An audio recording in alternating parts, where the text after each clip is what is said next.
Estando com os discípulos no Monte das Oliveiras, Jesus ouviu deles a seguinte pergunta: Que sinal haverá da tua vinda e da consumação do século? O mestre, então, enumerou vários sinais indicadores do seu retorno à terra.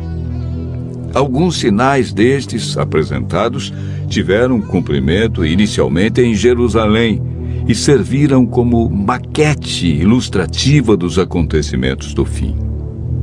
Outros sinais, porém, estão se cumprindo agora, em nossos dias. Todos os dias lemos e ouvimos nos jornais, rádio e televisão inúmeros acontecimentos. São várias as tragédias: terremotos, chacinas, roubo, enganos, crianças abandonadas, doenças, fome, guerras. O que diz a Bíblia sobre esses acontecimentos?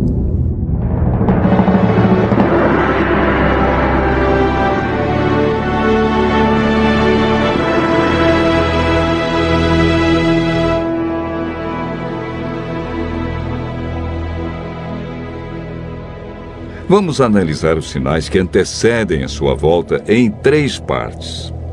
Primeiro, os sinais no mundo social. Segundo, sinais no mundo natural. E, por último, sinais no mundo religioso. Os sinais no mundo social estão descritos em Mateus 24, versos 6, 7 e 10. Jesus profetizou que antes de sua volta, o mundo estaria envolvido em guerras, fome, nação contra nação, reino contra reino, traição e ódio entre as pessoas. Na segunda carta de Timóteo, capítulo 3, versos 1 a 5, nos fala de tempos difíceis.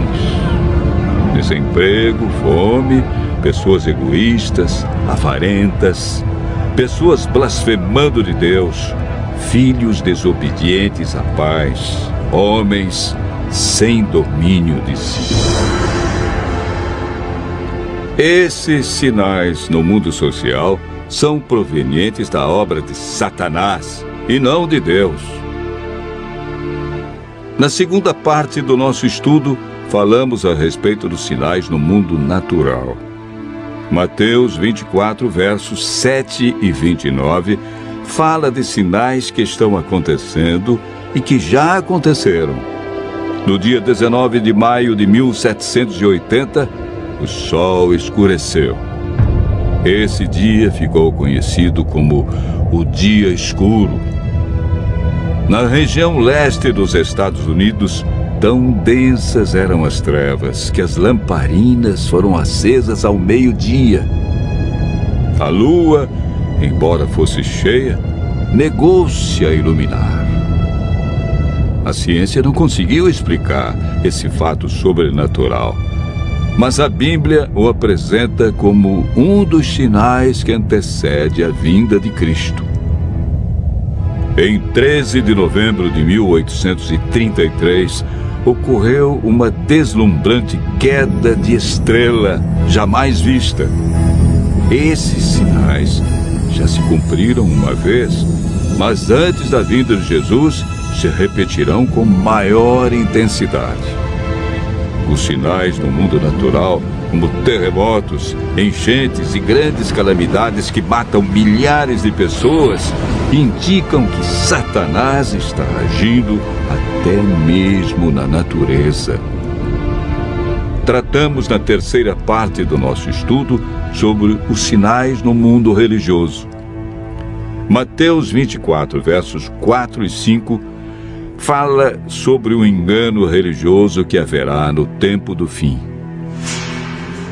Mateus, capítulo 24, verso 11, refere-se ao aumento das religiões. Somente no Brasil existem mais de 1.500 religiões cristãs. No mundo, são mais de 35 mil religiões cristãs. Jesus afirmou também que antes de sua vinda, os falsos cristos e falsos profetas operariam sinais e prodígios. Mas o que fazer diante de tantas religiões? O conselho de Jesus é claro. Ele diz: acautelai-vos para que ninguém vos engane, porque muitos virão em meu nome e enganarão a muitos. Segundo Pedro 2, versos 1 a 3, fala da atitude de líderes religiosos que são movidos pela ambição e acabam usando a religião, a Bíblia, milagres e o nome de Deus para explorar as pessoas que os procuram em busca de curas, sinais e prodígios. Outro sinal no mundo religioso é encontrado em Mateus 24, verso 14. Apresenta o sinal de Deus, que indica que o fim realmente chegou. Esse sinal é a pregação do Evangelho do Reino em todo o mundo. O apóstolo Paulo nos fala em Gálatas, capítulo 1, verso 6, de um outro evangelho que parece ser bíblico, mas não é. Esse evangelho é o falso evangelho de Satanás, pois este sabe que pouco tempo lhe resta e está empenhado em difundir os seus terríveis enganos. O que devemos fazer para não sermos enganados diante de tantas religiões? Em 1 João, capítulo 4, verso 1, encontramos a resposta. A Bíblia nos orienta a provar se os espíritos provêm de Deus ou não, ou seja, comparar.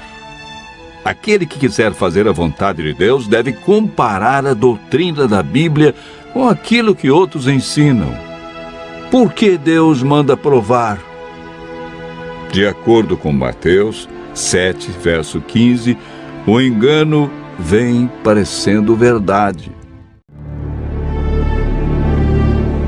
Paulo afirma que não é de admirar, porque o próprio Satanás se transforma em anjo de luz. Não é muito, pois que os seus próprios ministros se transformem em ministros de justiça, e o fim deles será conforme as suas obras.